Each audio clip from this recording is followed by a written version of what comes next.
का आंवला, बलिया का सत्तू व आगरा का पेठा बना पहचान। अमरोहा की ढोलक, हमीरपुर की जूती, एटा की चिकोरी भी अब ओडीओपी में शामिल। अमर उजाला ब्यूरो, लखनऊ। प्रदेश सरकार की फ्लैगशिप योजना एक जिला एक उत्पाद ओडीओपी को और विस्तार दिया गया है। 12 जिलों के 12 उत्पादों को ओडीओपी में शामिल किया गया है। अभी तक होजरी और टेक्सटाइल कानपुर की पहचान थे, लेकिन अब गाजियाबाद और सहारनपुर का नाम भी इसमें जुड़ गया है। सहारनपुर के लकड़ी के उत्पाद और गाजियाबाद के यांत्रिक उत्पाद पहले ही ओडीओपी में शामिल हैं। वर्ष 2018 में शुरू ओडीओपी योजना का उद्देश्य प्रदेश के सभी जिलों में संतुलित क्षेत्रीय विकास को बढ़ावा देना है।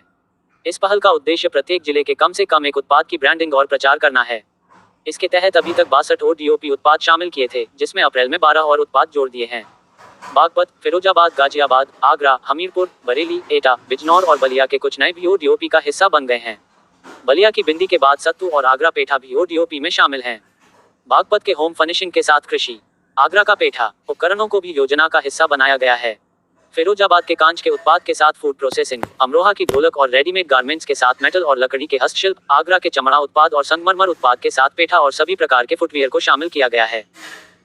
इसी तरह हमीरपुर की जूती और मेटल उत्पाद, बरेली की जरी जरदोजी, स्वर्णकारी व बांसबेत उत्पादों के साथ लकड़ी के उत्पाद, एटा की घुंघरू, घंटी व पीतल उत्पाद के साथ चिकोरी उत्पाद, प्रतापगढ़ के आंवला उत्पाद और खाद्य प्रसंस्करण, बिजनौर में काष्ठ कला के साथ ब्रश को भी ओडीओपी की श्रेणी में रखा गया है। योजना में शामिल होने के फायदे। ओडीओपी योजना के तहत 2 करोड़ तक का लोन उपलब्ध है। योजना का मुख्य उद्देश्य हर जिले के विशिष्ट उत्पादों को बढ़ावा देना है, जिससे स्थानीय अर्थव्यवस्था को मजबूत किया जा सके। योजना में 20 लाख की सब्सिडी भी शामिल है। इसके तहत परियोजना लागत के 35% की दर से ऋण लिंक्ड पूंजी सब्सिडी दी जाती है। लाभार्थी का अंशदान परियोजना लागत का न्यूनतम 10% होता है। कॉमन फैसिलिटी सेंटर के लिए परियोजना लागत का 90% तक वित्तीय सहायता सरकार देती है। राष्ट्रीय और अंतर्राष्ट्रीय प्रदर्शनियों और मेलों में भाग लेने वाले उद्यमियों को वित्तीय सहायता दी जाती है। सभी कुशल कारीगरों को आरपीएल पूर्व शिक्षा की मान्यता के माध्यम से प्रशिक्षित किया जाता है। अब सरकार ओडीओपी 2.0 नीति लाने जा रही है। इसके जरिए उद्यमियों को 5 करोड़ रुपए तक कर्ज और मिल सकेगा।